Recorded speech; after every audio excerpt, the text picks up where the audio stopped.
ajilah, yaitu dengan tergesa-gesa, yaitu dengan cara-cara yang haram, cara-cara yang Allah tidak ridhoi.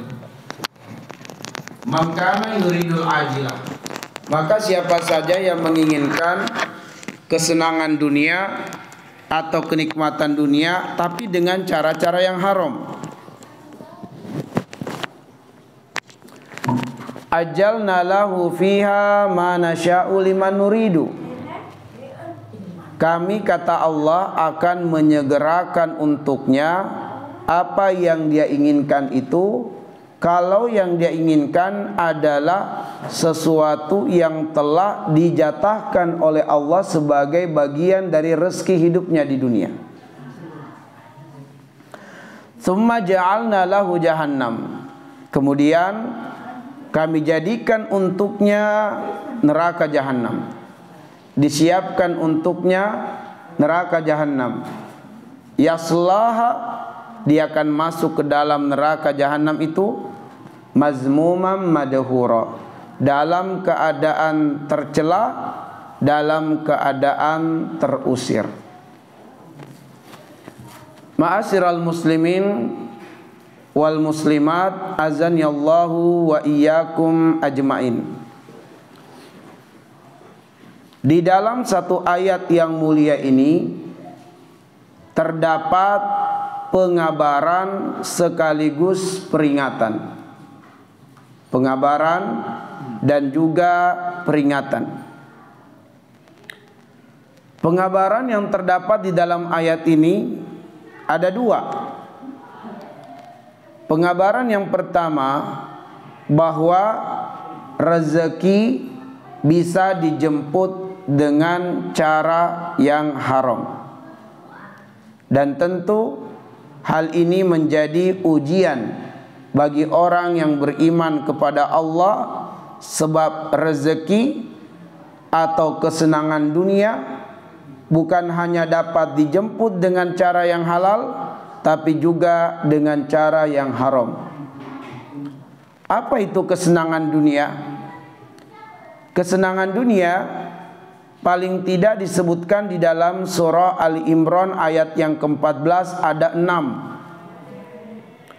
Allah berfirman, Zuyina linnasi hubbus syahawat minan nisa wal banin wal qanatiri al muqantara minaz zahabi wal fidda wal khailil musawwama wal an'am wal hars, zalika mataul hayati dunya wallahu indahu husnul ma'ab. Siapapun yang hidup di dunia pasti dia membutuhkan kesenangan dunia. Dan kesenangan dunia itu yang pertama adalah lawan jenis, yang kedua adalah keturunan, yang ketiga kelompok harta, yang keempat kendaraan dengan beragam jenisnya, tipenya, warnanya. Kemudian yang kelima adalah binatang-binatang ternak. Dan yang keenam properti, tanah, sawah, rumah, kebun. Siapapun yang hidup di dunia pasti berkeinginan untuk mendapatkan kesenangan-kesenangan dunia ini. Ujian bagi orang yang beriman kepada Allah, sebab ternyata kesenangan-kesenangan dunia ini bisa dijemput dengan cara yang haram.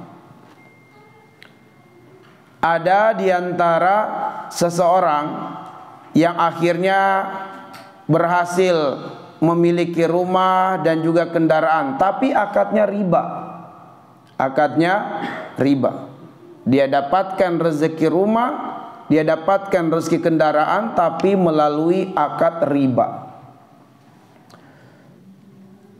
Ada seorang pejabat yang akhirnya memiliki banyak aset, tapi didapatkannya dengan melalui jalan korupsi.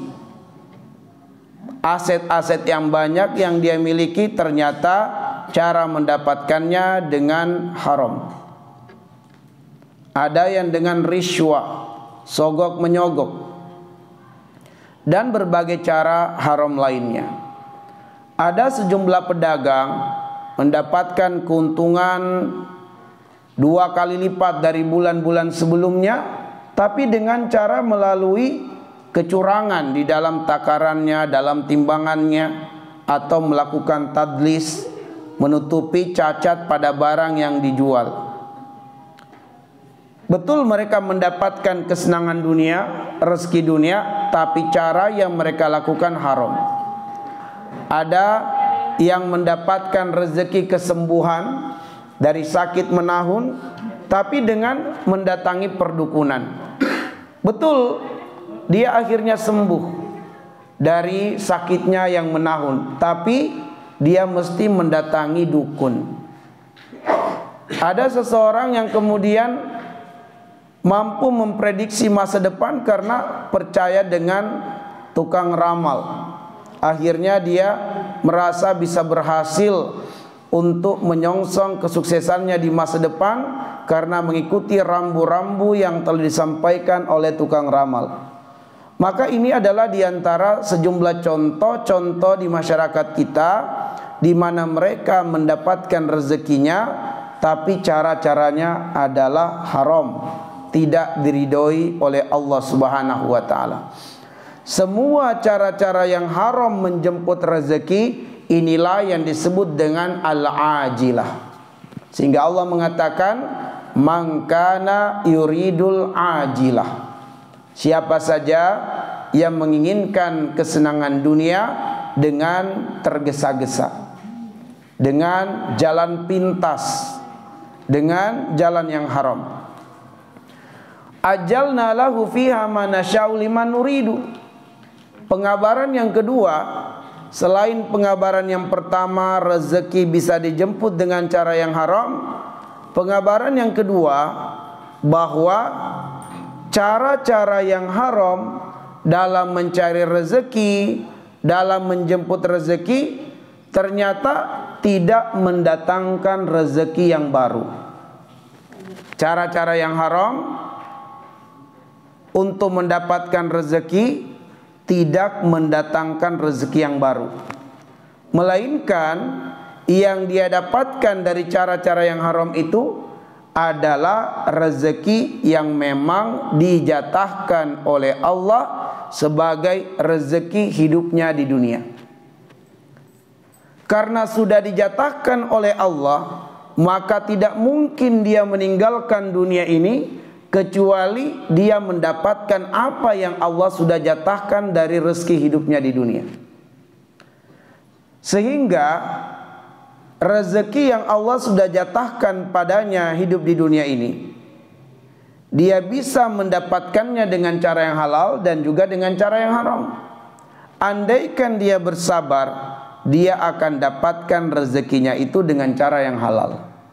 Tapi karena tidak sabar, dia mengambil jalan pintas, mengambil jalan yang haram, akhirnya dia dapatkan rezeki yang memang sudah dijatahkan oleh Allah untuknya.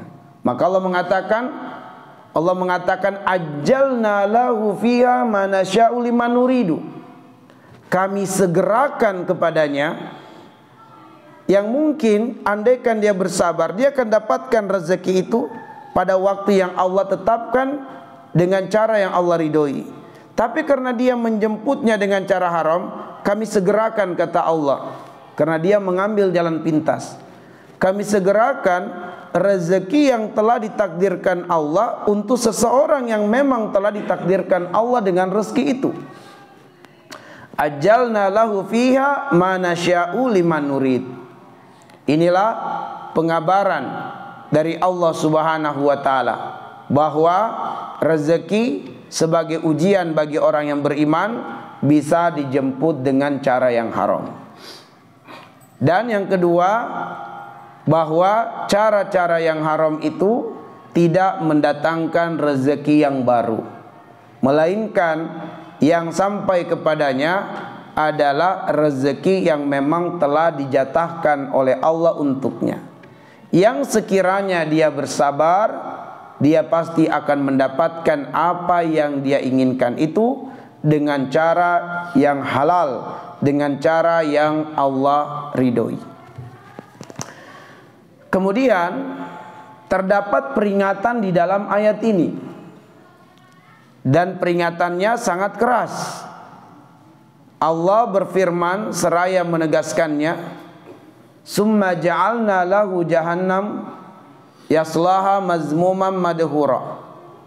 Kemudian kami jadikan untuknya, kami siapkan baginya neraka jahanam. Yaslaha, dia akan masuk ke dalam neraka jahanam dengan cara dilempar ke dalam neraka jahanam. Mazmuman madhura, tercela lagi terusir. Bahwa masa depan orang-orang yang mencari rezeki dengan cara yang haram adalah kebinasaan, kerugian di akhirat. Kalau di akhirat masa depannya telah jelas dalam kehancuran, dalam kerugian, itu berarti bahwa di dunia dia akan ditimpa dengan sebesar-besarnya musibah. Di mana sebesar-besarnya musibah itu bukan menimpa dunianya, tetapi menimpa akhiratnya, menimpa agamanya. Imam Asy-Syafi'i rahimahullahu ta'ala berkata, musibah terbesar itu bukanlah engkau kehilangan harta. Musibah terbesar itu bukanlah penyakit yang tak tersembuhkan. Musibah terbesar itu bukanlah kedudukan yang tidak dapat kamu raih, cita-cita yang tak dapat kamu capai. Tapi musibah terbesar itu matinya suara hati, sehingga seseorang tidak mengenali hak Allah dalam hidupnya. Orang-orang yang tidak mengenali hak Allah dalam hidupnya, itulah orang-orang yang dikuasai oleh setan. Sehingga ciri yang paling menonjol dari seseorang yang dikuasai setan itu adalah lalai dari haknya Allah, lupa dengan haknya Allah subhanahu wa ta'ala. Apa hak Allah atas hambanya? Allah mengatakan, wa qada rabbuka alla ta'budu illa iyyahu. Hak terbesar Allah dari hambanya adalah sang hamba mempersembahkan ibadah kepada Allah. Bahwa hak terbesar Allah atas hambanya adalah apa yang diikrarkan oleh seorang hamba kepada Allah, di mana ikrar itu diabadikan di dalam surat Al-An'am di ayat 161 dan ayat 162, di mana ikrar itu adalah inna solati wa nusuki wa mahyaya wa mamati lillahi rabbil alamin la syarika lahu wa bidzalika umirtu wa ana awwalul muslimin. Itu adalah ikrar kita kepada Allah. Kenapa? Karena itulah hak Allah subhanahu wa ta'ala, bahwa hidup dan mati kita itu untuk Allah. Hak Allah adalah hidup dan mati kita dipersembahkan untuk Dia. Tapi orang yang dikuasai oleh setan, ciri yang paling menonjol darinya adalah dia lupa akan hak Allah. Di dalam surat Al-Mujadilah ayat yang ke-19, Allah berfirman, istahwaza alaihimus syaitan fa'ansahum zikrallah ulaika hizbus syaitan ala inna hizbas syaitan humul khasirun. Syaitan telah menguasai mereka, dan mereka yang dikuasai syaitan pasti akan lupa kepada Allah subhanahu wa ta'ala. Dia pasti lupa dengan Allah, lupa akan hak Allah subhanahu wa ta'ala, sehingga orang ini akan menjalani hidup di dunia sesuai dengan syahwatnya, bukan lagi sesuai dengan ridho Allah, tapi dia akan hidup sesuai dengan syahwatnya. Dan siapapun yang lupa kepada Allah itu akan benar-benar dirangkul oleh setan dengan rangkulan yang kuat, yaitu setan akan menggolongkannya ke dalam golongan setan. Dan sesiapa yang telah tergabung dalam golongan setan, maka pastilah dia dalam keadaan merugi. Dalam keadaan merugi. Mungkin dunianya maju, mungkin dia bisa mendapatkan apa yang dia inginkan dari kesenangan dunia, tapi dia tidak akan mendapatkan nikmat akhirat. Dia tidak akan mendapatkan nikmat beribadah di dunia ini. Itulah kerugian yang terbesar. Itulah kerugian yang terbesar, yaitu seseorang melupakan hak Allah hidup di dunia. Allah Subhanahu wa taala mengingatkan kita di dalam Quran surat Al-Hasyr ayat yang ke-19.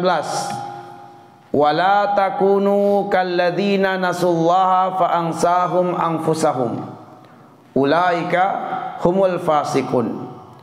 Janganlah kalian menjadi seperti orang-orang yang lupa kepada Allah, yaitu jangan menjadi seperti orang-orang yang dikuasai setan. Sebab siapa yang lupa kepada Allah, Allah jadikan orang itu lupa kepada dirinya sendiri. Lupa kepada dirinya sendiri, yaitu dia akan lupa tentang hakikat hidupnya di dunia. Dia lupa tujuan hidupnya di dunia untuk apa. Dia lupa. Maka jadilah dia orang-orang yang fasik. Maka orang-orang yang melakukan kecurangan, kejahatan, kezoliman dalam mencari rezeki, ini adalah orang-orang yang lupa bahwa hidupnya di dunia akan berakhir, dan dia akan mempertanggungjawabkan apa yang dia perbuat. Sedangkan perbuatan curangnya itu adalah kezoliman. Sedangkan kezoliman itu, kata Nabi, adalah kegelapan di akhirat. Kezoliman itu kegelapan di akhirat. Kegelapan di kubur, kegelapan di mahsyar, kegelapan di mizan, kegelapan di hisab, kegelapan di sirat. Siapa yang berbuat kezoliman, dia telah menghilangkan cahaya keselamatan baginya di alam akhirat. Tapi orang ini, karena dia lupa kepada Allah Subhanahu wa taala, jadi yang terfikir oleh dia itu dunia. Dia enggak berpikir lagi untuk akhirat. Tadi di dalam ayat yang kita baca, surat Al-Insan ayat 27, Allah mengatakan, inna haula yuhibbunal ajila wa yazaruna wara'ahum yauman saqila. Mereka itu karena tamak terhadap dunia, karena cinta kepada dunia, menjadikan mereka tidak peduli akhirat. Karena cintanya dunia, mereka tidak peduli akhirat. Karena cintanya kepada dunia, maka mereka menghalalkan segala cara demi mendapatkan dunia. Dalam hadis riwayat Imam Ahmad, baginda Nabi sallallahu alaihi wasallam bersabda, "Ya'ti 'alan nasi zamanun ma yubaliya ar-rajulu min aina asabal mal minal halal awil haram." Akan datang satu zaman bagi manusia, di mana pada zaman itu para lelaki-lelaki yang mencari nafkah, mereka dalam upaya mendapatkan harta untuk nafkah, rezeki untuk nafkah, mereka tidak mau lagi peduli cara mendapatkannya, cara halalkah ataukah haram, tidak lagi menjadi ukuran di dalam mencari nafkah. Yang penting mereka dapatkan apa yang mereka mau. Dan apa yang dikabarkan oleh Nabi itu, zaman sekarang telah banyak kita saksikan, telah banyak berita kita dengarkan, di mana orang-orang melakukan cara-cara jahat, cara-cara curang untuk mendapatkan harta. Bahkan mereka melakukan pembunuhan demi harta. Na'udzubillah summa na'udzubillahi min zalik. Nabi mengatakan, la taqumus sa'ah hatta tazharal fitan wa yaksura al-kadzib. Tidak akan terjadi hari kiamat kecuali fitnah-fitnah akan semakin bermunculan dan menyebar, serta kedustaan akan menggurita, kedustaan akan merajalela, kedustaan akan banyak dilakukan oleh manusia. Di antara faktor terbesar manusia melakukan kedustaan adalah karena mencari rezeki. Maka manusia akan melakukan kedustaan untuk rezeki. Bahkan manusia demi mendapatkan rezeki rela menjual agama. Dulu kita mungkin masih mendapati zaman di mana para pencuri sejahat-jahatnya mereka, para perampok seburuk-buruknya mereka, nggak ada yang mau mencuri rumah Allah Subhanahu wa taala. Nggak ada yang mau mengambil harta di rumah Allah, sehingga masjid tempat yang aman. Tapi hari ini masjid tidak menjadi tempat yang aman. Para pencuri berani mengambil uang infak masjid dengan berbagai cara-cara. Nauzubillah. Dulu sebejat-bejatnya penjahat, nggak ada yang mau melakukan kejahatan di rumah Allah Subhanahu wa taala. Tapi hari ini nauzubillah, rumah Allah tidak menjadi tempat yang aman. Bahkan hari ini ada sebagian kaum muslimin yang melakukan kecurangan, kejahatan, kezoliman di depan Ka'bah. Di depan Ka'bah. Bahkan sebagian kaum muslimin menjadi pelayan-pelayan haji dan umrah, namun mereka memakan uang umat dengan cara menipu. Nauzubillah. Hari ini agama yang dijadikan sebagai dagangan dan jualan.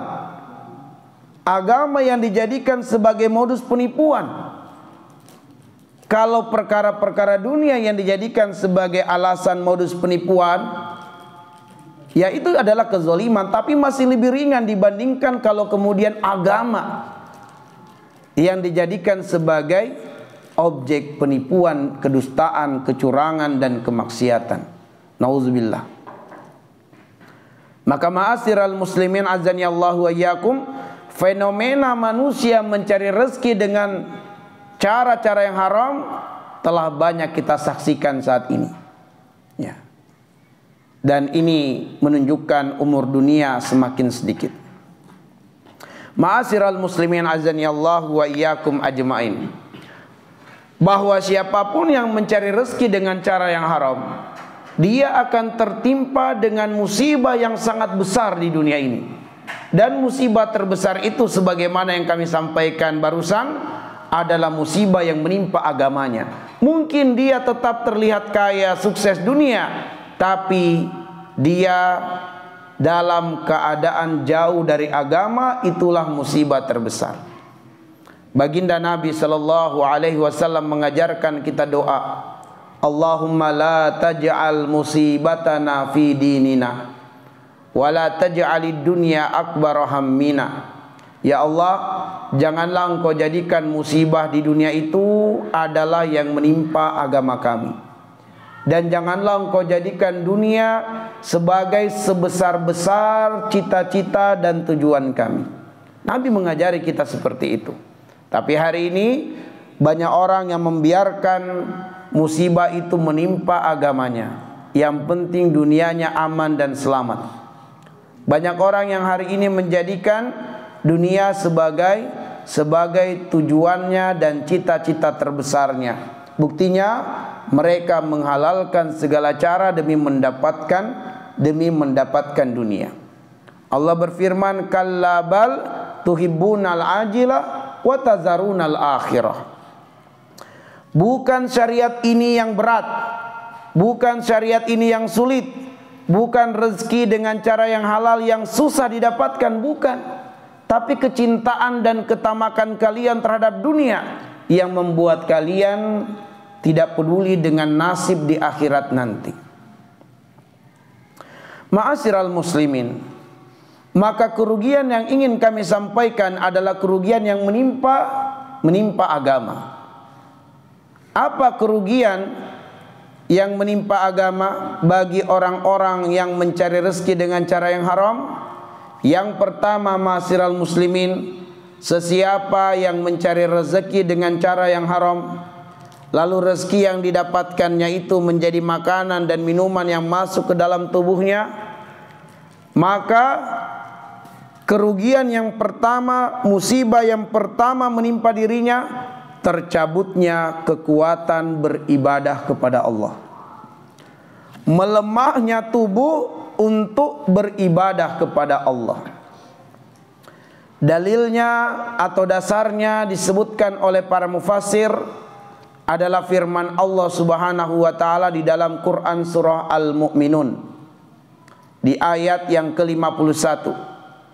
Allah Subhanahu wa taala berfirman, "Ya ayyuhar rusul, kulu minat thayyibat wa'malu sholiha." Wahai para rasul, makanlah rezeki yang halal dan rezeki yang baik. Wa'malu sholiha, kerjakanlah amal soleh, laksanakanlah amal soleh. Bagaimana penjelasan para mufassir mengenai ayat itu? Para mufassir menjelaskan Allah Subhanahu wa taala sebelum memerintahkan para rasul mengerjakan amal soleh, terlebih dahulu Allah perintahkan para rasul mengkonsumsi rezeki yang halal dan baik. Kenapa? Karena ada pengaruh yang kuat dari rezeki yang halal itu terhadap kekuatan beribadah kepada Allah. Seseorang akan kuat beribadah kepada Allah kalau rezeki yang masuk ke dalam tubuhnya adalah rezeki yang halal, rezeki yang baik. Dan mafhumul mukhalafahnya, pemahaman kebalikannya, rezeki yang haram yang masuk ke dalam tubuh seseorang menjadikan orang tersebut berat beribadah kepada Allah. Tubuhnya akan sangat lemah untuk ibadah. Tapi untuk perkara lalai, perkara selain ibadah itu kuat. Tapi untuk ibadah luar biasa, dia akan merasakan rasa malas, rasa berat, dan kelemahan yang luar biasa. Ini kerugian yang pertama. Kerugian yang kedua, andaikan dia tetap memaksa diri untuk beribadah, untuk sholat, untuk puasa, atau untuk haji, untuk umroh, atau ibadah-ibadah ketaatan lainnya, maka ibadahnya, amal solehnya, doa-doanya tidak diterima oleh Allah, tidak diijabah oleh Allah, tidak diangkat ke langit. Andaikan dia maksa diri untuk tetap ibadah, amal solehnya tidak diterima oleh Allah, doa-doanya tidak diijabah oleh Allah, selagi dia belum bertobat dari perbuatan mencari rezeki yang haram. Dasarnya, dalilnya adalah apa yang digambarkan oleh baginda Nabi sallallahu alaihi wasallam dalam riwayat Imam Muslim tentang seorang pemuda yang melakukan perjalanan haji dan umrah. Nabi menggambarkan keadaan orang itu asy'asa akbara. Pakaiannya kusut berdebu, rambutnya kusut. Yamuddu yadaihi ilas sama. Dia angkat kedua tangannya ke langit. Lalu dia berdoa, "Ya Rob, ya Rob, ya Rob." Tapi kata Nabi sallallahu alaihi wasallam, amal soleh orang ini tidak diterima oleh Allah, doa-doanya tidak diijabah oleh Allah. Padahal kata para ulama yang mensyarah hadis ini menyebutkan bahwa orang ini berada pada kondisi di mana seharusnya amal solehnya akan berlipat ganda, seharusnya doa-doanya akan diijabah oleh Allah. Sebab pertama, dia dalam kondisi safar, dakwatul musafir mustajab, doa orang yang bersafar mustajab, apalagi safarnya untuk haji dan umrah. Lalu kemudian kondisi orang ini yang menempuh kepayahan demi bisa menjalankan ibadah, sehingga Nabi menggambarkan asy'asa akbara. Tidaklah seorang muslim dalam kepayahan, dalam kesulitan, dalam kelemahan, lalu dia mengangkat tangannya dan berdoa, memohon dan berharap kepada Allah. Allah malu jika Allah tidak mengabulkan hajatnya. Allah malu. Kalau hambanya yang sedang susah, lalu sang hamba mengangkat tangannya memohon kepada Allah, lantas Allah mengabaikan tangannya, Allah malu. Kondisi ketiga, orang ini berdoa, mengawali doa dengan Asmaul Husna yang menggabungkan dua Asmaul Husna, yaitu Ya Rabb, Ya Rabb. Ar-Rabbu itu artinya penggabungan dua nama Allah. Allah sebagai Al-Khaliq dan Allah sebagai Al-Hafiz. Allah sebagai pencipta, Allah sebagai pemelihara. Itu arti dari Ar-Rabb. Sehingga tatkala seseorang berdoa Ya Rabbi, Ya Rabbi, Ya Rabbi, sebenarnya orang ini sedang mengagungkan Allah, meninggikan Allah yang telah menciptakannya dan telah memeliharanya, sekaligus dia merendahkan diri di hadapan Allah, bahwa dia adalah makhluk yang diciptakan oleh Allah, bahwa dia adalah hamba yang bergantung kepada Allah. Itu makna dari Ar-Rabb. Maka kata para ulama, orang ini harusnya amal solehnya itu berlipat-lipat dan doanya diijabah oleh Allah. Lantas apa yang membuat amal solehnya tidak diterima, doa-doanya tidak diijabah? Kata Nabi SAW, mata'amuhu haram. Makanan yang masuk ke dalam tubuhnya bersumber dari rezeki yang haram. Masyrabuhu haramun. Minuman yang masuk ke dalam tubuhnya dari sumber rezeki yang haram. Malbasuhu haram. Pakaian yang dipakainya dari rezeki yang haram. Wa guziya bil haram. Dan dagingnya, energinya, kekuatan tubuhnya juga berasal dari rezeki yang haram. Fa anna yustajaba lidzalik. Hal yang demikian itulah yang menjadikan ibadahnya, amal solehnya, doa-doanya tidak akan pernah diterima oleh Allah selagi dia belum bertobat dengan taubatan nasuha dalam mencari rezeki yang haram. Jadi sia-sia ibadahnya, amal solehnya kalau dia tidak bertobat. Pedagang yang sudah mengumpulkan uang banyak untuk haji, tapi dalam mengumpulkan harta itu dia curang dalam timbangan, dia curang dalam takaran, dia tipu pembelinya. Kumpul uang yang banyak, berangkat haji, sia-sia hajinya karena dari rezeki yang haram. Pejabat berangkat haji, tapi dari hasil korupsi, tidak diterima hajinya. Dia bangun masjid megah-megah, tapi dari hasil penipuan, dari hasil riba yang dia kumpulkan, tidak diterima pahalanya membangun masjid. Dia santuni yatim dan duafa, tiap bulan dia santuni yatim dan duafa, dia beri makan yatim dan duafa, tapi dengan cara-cara usaha dan bisnisnya yang kotor, bisnisnya yang haram. Dia tanam saham di tempat prostitusi, dia tanam saham di tempat miras. Dia dapatkan uang, dia santuni yatim dan duafa setiap bulannya, nggak diterima pahalanya, nggak ada faedahnya.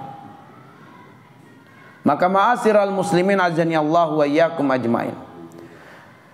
Lalu kemudian orang ini atau kerugian yang ketiga, infaknya, sedekahnya dan nafkahnya dari sumber-sumber rezeki yang haram tidak mendatangkan pahala untuknya.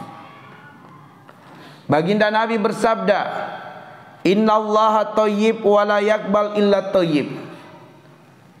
Wa fi riwayatin ukhra, innallaha jamil yuhibbul jamal. Allah maha baik dan Allah hanya menyukai yang baik-baik saja. Allah itu maha baik dan Allah hanya menyukai sedekah, infak yang didapatkan dari rezeki yang halal. Allah maha indah dan Allah menyukai keindahan. Semua cara-cara kotor yang didapatkan rezeki karenanya lalu diinfakkan tidak bagus di sisi Allah, tidak indah di sisi Allah, maka Allah tidak akan menerima infak dan sedekah yang diperoleh dengan cara-cara yang kotor. Maka ma'asyiral muslimin, Kerugian yang ketiga adalah infaknya, sedekahnya dan nafkahnya tidak ada pahala sedikit pun, tidak mendapatkan doa dari para malaikat. Bedanya bagi seseorang yang mencari rezeki yang halal, kata Nabi sallallahu alaihi wasallam, atau kama qala Nabi sallallahu alaihi wasallam, seorang laki-laki atau seorang suami yang mencari nafkah dengan cara yang halal dan karena kelelahan dia tertidur, dalam tidurnya Allah mengutus 70.000 malaikat untuk mendoakan ampunan untuknya sampai dia terbangun dari tidurnya. Ini kalau laki-laki yang mencari rezeki dengan cara yang halal. Dengan rezeki itu dia nafkahi keluarga. Karena kelelahan dia tertidur. Dalam proses mencari rezekinya, apakah dia tertidur di rumah karena istirahat, ataukah di tempat kerjanya dia tertidur. Cara tidurnya bagaimanapun, ada yang tertidur di mobil, ada yang tertidur di kursi kerjanya, setiap kali dia tertidur karena kelelahan mencari nafkah, 70.000 malaikat diutus Allah mendoakan ampunan untuk orang itu. Ya. Tapi ternyata orang-orang yang mencari rezeki dengan cara yang haram, dia nafkahi keluarganya, nggak ada sedikit pun pahala untuknya. Tidak mendapatkan pula doa-doa dari malaikat. Yang dia dapatkan adalah laknat. Nauzubillah. Kemudian ma'asyiral muslimin, azanillahu wa iyyakum ajmain, bahwa yang mencari rezeki dengan cara yang haram, kerugian yang keempat, kerugian yang kelima ya. Kerugian yang kelima ma'asyiral muslimin, bagi mereka yang mencari rezeki dengan cara yang haram adalah man'ul ilmi. Dia akan terhalang dari mendapatkan ilmu.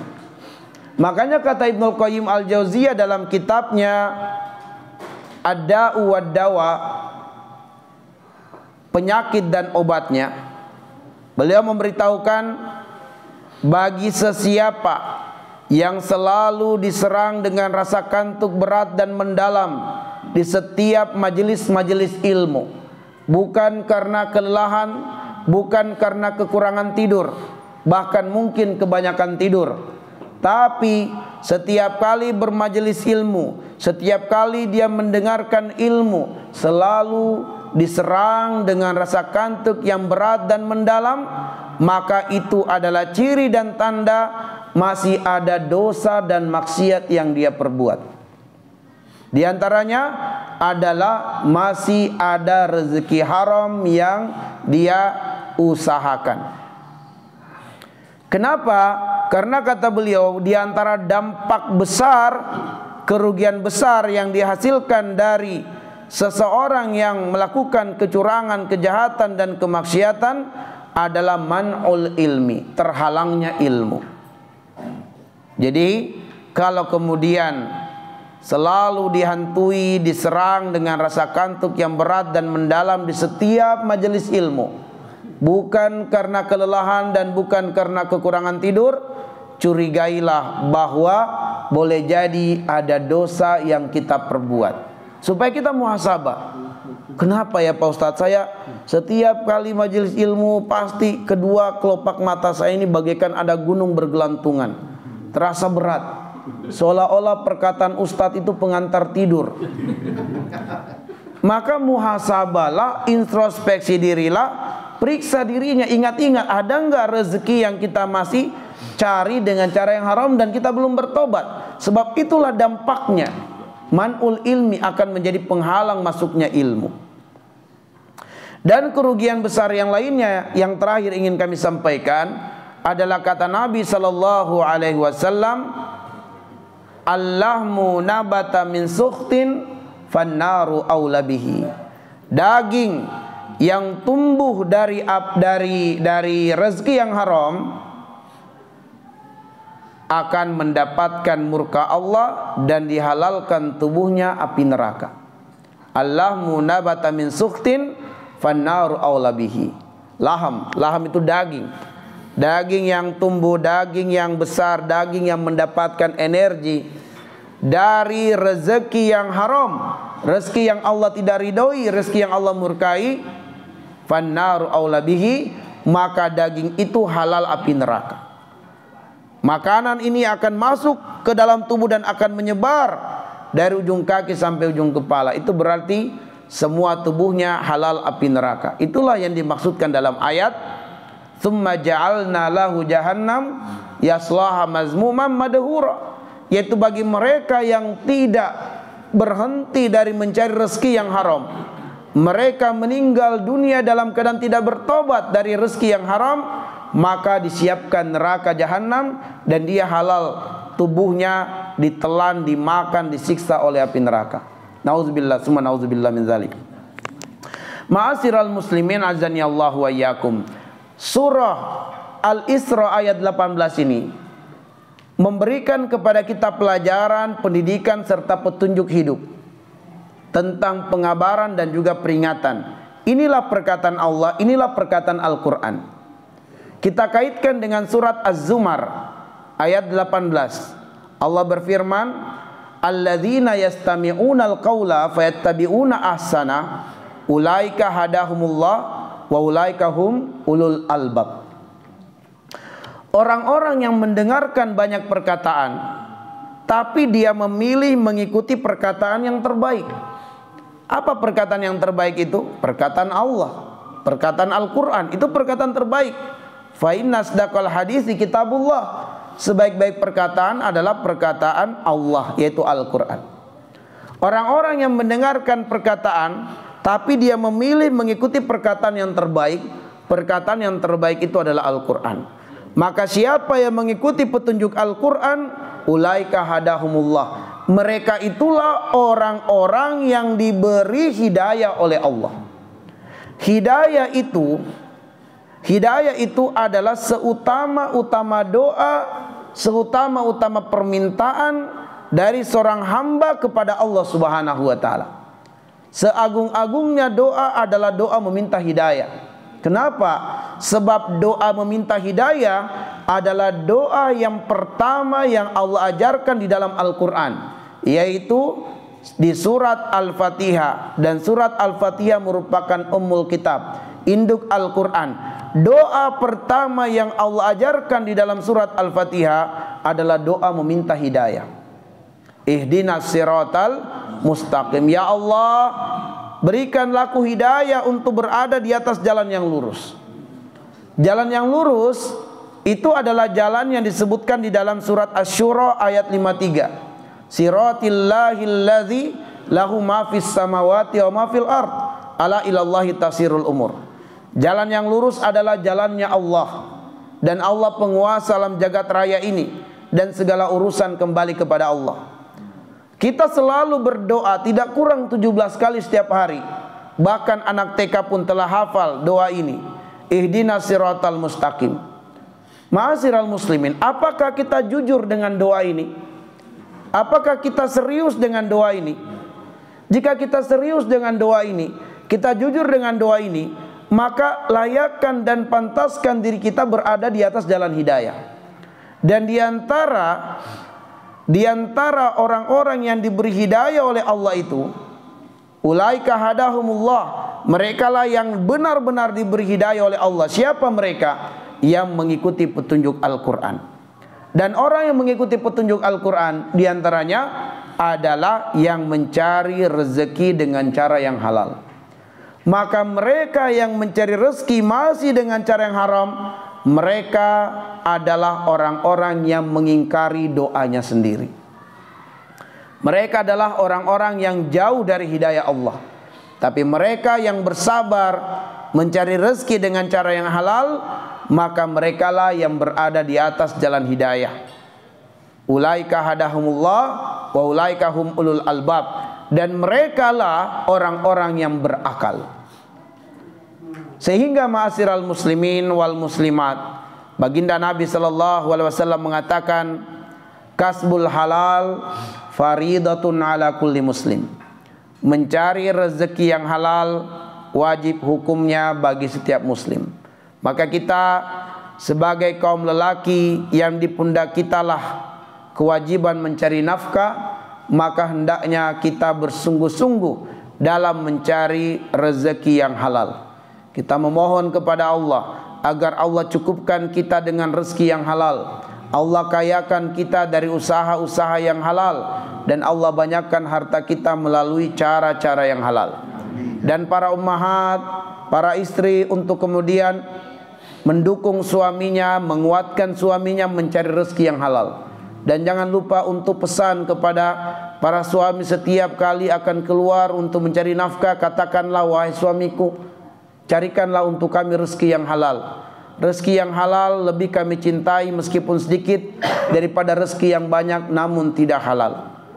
Seorang istri yang kemudian senantiasa menguatkan suami, maka suami akan bersabar menempuh kehidupan di luar sana mencari rezeki yang halal.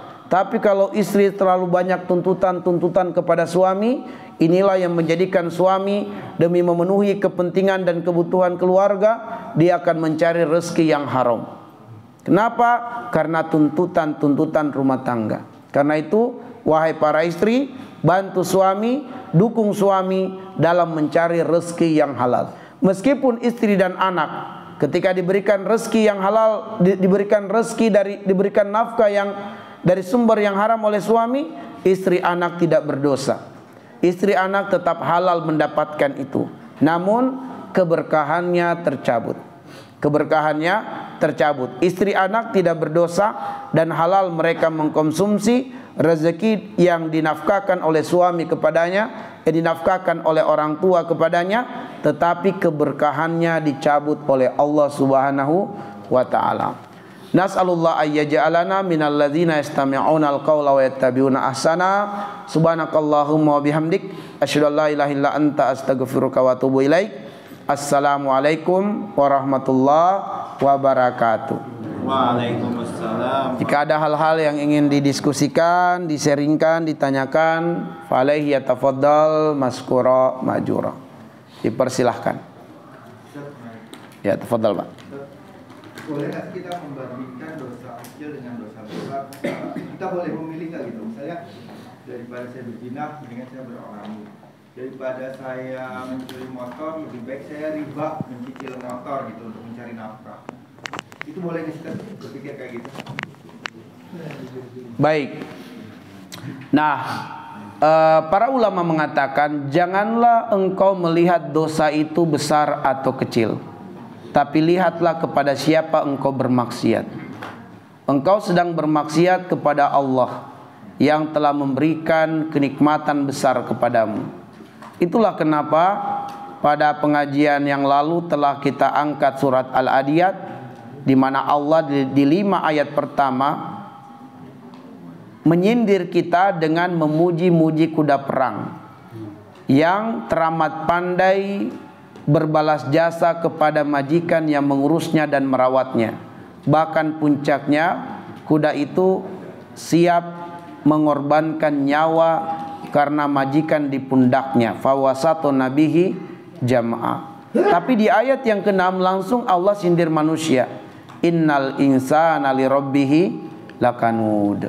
Wa innahu ala dzalika lasyahid. Wa innahu li hubbil khairi lasyadid. Bahwa manusia itu mereka tidak pandai berterima kasih kepada Allah. Bahkan manusia terang-terangan berbuat dosa dan maksiat kepada Allah. Kenapa? Karena kecintaannya kepada dunia yang berlebihan. Yakinilah satu hal, Allah mengatakan inna kulla syai'in khalaqnahu biqadar. Segala sesuatu Allah sudah takar dengan takaran yang sempurna. Bahwa Allah itu sudah menakar apa yang menjadi kebutuhan hidup kita di dunia ini. Bahwa kebutuhan hidup kita di dunia pasti terpenuhi. Pasti terpenuhi. Namun seringkali kita tersiksa bukan karena kebutuhan kita, tapi keinginan kita. Makanya di dalam Islam dibedakan antara as-sa'adah, as-sakinah dengan mata'un. Mata'un itu adalah keinginan, kesenangan dunia. Sedangkan kebutuhan itu yang mendatangkan kebahagiaan as-sakinah dan as-sa'adah. Orang yang mendapatkan apa yang dia butuhkan berarti dia mendapatkan apa yang dia inginkan. Tapi orang yang mengejar keinginan belum tentu itu kebutuhannya. Seringkali kebutuhan kita adalah handphone yang cukup dengan harga 3 juta terpenuhi kebutuhan kita. Tapi keinginan kita mesti iPhone yang harga keluaran terbaru, yang iPhone 16 misalnya. Padahal kebutuhannya hanya untuk WhatsApp, teleponan, ya. Dia bukan seseorang yang memang sangat membutuhkan fitur yang ada di dalam handphone tersebut untuk kemaslahatan besar. Hanya pengen gaya-gayaan saja supaya dilihat pegang iPhone gitu. Nah, akhirnya dia tersiksa dengan keinginan bukan karena kebutuhan. Seharusnya dengan budget yang ada itu bisa mendapatkan handphone, kebutuhannya terpenuhi, tapi keinginannya membuat dia harus akad riba. Ya, karena akhirnya modalnya, budgetnya dia bisa dapat satu handphone, modalnya menjadi DP untuk mendapatkan iPhone, dan akadnya riba. Akadnya riba. Nah, jadi seringkali seseorang tersiksa karena keinginannya bukan kebutuhannya. Bersabarlah. Kalau kebutuhan kita untuk usaha-usaha kita itu motor, bersabarlah dengan motor. Nggak usah iri melihat tetangga punya mobil. Jangan paksa, sebab Allah akan penuhi apa yang kita hajatkan. Dan Allah subhanahu wa ta'ala tidak akan zalim dengan hambanya. Allah menegaskan, wa mallahu yuridu zulman lil ibad. Allah tidak akan berbuat zalim dengan hambanya. Ketika Allah mengatakan ud'uni astajib lakum, Allah pasti kabulkan permintaanmu. Pengabulan di situ adalah yang sesuai dengan kebutuhan kita. Makanya pengabulan Allah itu ada kalanya sesuai dengan permintaan kita, karena Allah mendapati dalam permintaan kita adalah kebutuhan kita, maka Allah kasih.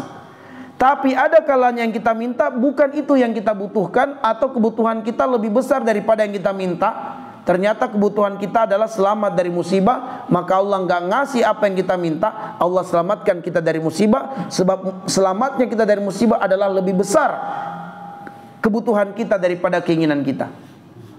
Dan yang ketiga, ada kalanya Allah tidak penuhi permintaan kita di dunia, ada kalanya Allah tidak jauhkan kita dari musibah di dunia, tapi karena kebutuhan kita nantinya adalah pahala di akhirat, sehingga Allah tabungkan doa-doa kita itu tidak dalam pengabulan Allah di dunia, melainkan dalam bentuk tabungan di akhirat. Maka Allah mengatakan, wa atakum min kulli ma saltumuhu. Apapun yang kamu minta, kalau itu hajatmu, Allah pasti kasih.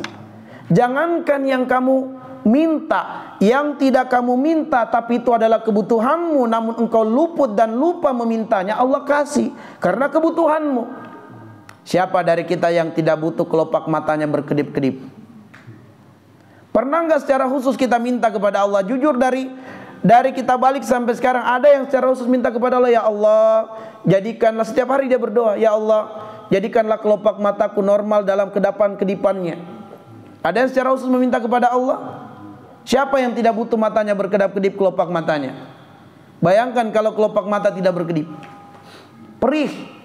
Kita sangat butuh kelopak mata ini normal berkedap-kedip, tapi kita lupa, lalai untuk meminta kepada Allah. Tapi Allah tahu kita butuh, Allah kasih meskipun tak kita minta. Detak jantung, luput kita meminta kepada Allah, tapi Allah kasih karena kita butuh. Maka Allah mengatakan, wa atakum min kulli ma saltumuhu. Kalau itu hajatmu, Allah pasti kasih. Jangankan yang kamu minta, yang tidak kamu minta, tapi hajatmu Allah kasih. Allah kasih. Apalagi kalau kamu minta. Allah pengen bilang, kalau hajatmu kamu tidak minta saja Allah kasih, apalagi kalau kamu minta, Allah pasti kasih. Nah, karena itulah orang-orang yang kemudian menganggap remeh dosa untuk mendapatkan keinginan dunianya adalah orang yang bersuudzon dengan Allah Subhanahu wa taala. Orang yang tidak merasa cukup dengan rezeki dari Allah Subhanahu wa taala. Karena itulah kemudian salah satu hakikat takwa adalah ar-ridha